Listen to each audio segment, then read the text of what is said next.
But we also had Triple H on this show. Triple H was there to confront Paul Heyman and Curtis Axel. I forgot to mention that before. That is Michael McGillicuddy's new name. Curtis Axel, as Paul Heyman explained, it is a combination of Curt Hennig, of course, his dad, Mr. Perfect, taking Kurt's name and combining it with Larry the Axe Hennig, who is Joe Hennig's grandfather, Mr. Perfect's dad. Why they wouldn't call him Curtis Axe or something, I don't know, but they went with the name Axel, so it's kind of a Rocky Maivia type situation. And I mean, look what happened with The Rock. Eventually he dropped the whole Maivia thing, became The Rock, and who knows, maybe one day Curtis Axel will just be called the Axe, although perhaps Axe from Demolition may have something to say about that. Triple H came out and he proceeded to treat Curtis Axel like a complete joke. He slapped him in the face, knocked him on his ass. Curtis Axel's response to this was to sit there with this dumb shit look on his face. He didn't get up and slap Triple H back or go after him. There wasn't a big brawl.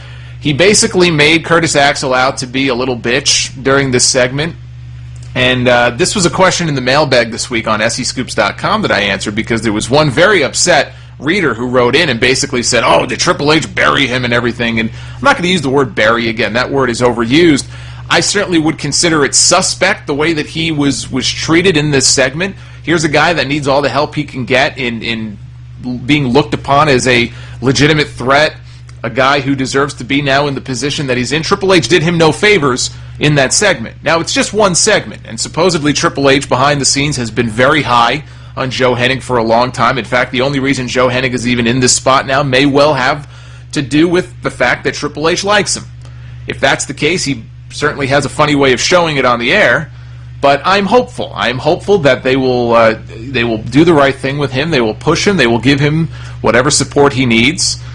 In the match, later on in the show, Triple H announced that he was going to have a match with Curtis Axel, and the match went maybe all of 5 or 6 minutes. And the finish of the match was Triple H was showing some ill effects of his battle with Brock Lesnar. He had been bashed in the head and the jaw, I guess, with a sledgehammer. And it was probably not a good thing for Triple H to be out there wrestling. He started... This reminded me of the angle they did with Shawn Michaels back in 1995 when Michaels came back too soon from post-concussion syndrome and he was, in a match with Owen Hart. He collapsed in the middle of the ring. That angle actually back in 95 was very, very well done. I bought into it initially. A lot of people bought into it. A lot of people in wrestling bought into that angle when it first happened. But it was all staged. This kind of reminded me of that. The only difference is maybe it's just times have changed. I'm sure not one person in the world over the age of 5 bought into what we were seeing. But you know what? Triple H tried. He was stumbling around, and the match just kind of ended. I don't even remember hearing a bell.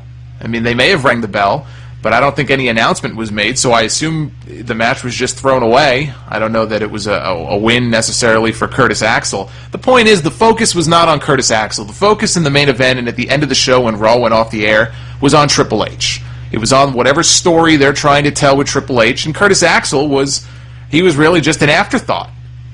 And I don't think that's the direction you want to go in with this guy, is making him out to be nothing more than an afterthought. So it's only 1 week. Let's see what they do this week, but certainly curious the way they treated this man on TV this week. They had a backstage segment with Triple H getting ready for his match against Curtis Axel when Larry the trainer came in and said the doctor doesn't think that Triple H can compete tonight. And the COO of this company responded by ignoring the doctor's advice and suggesting that if he didn't think Triple H should wrestle, or if he did anything to stop him from doing so, perhaps the doctor should start seeking employment elsewhere.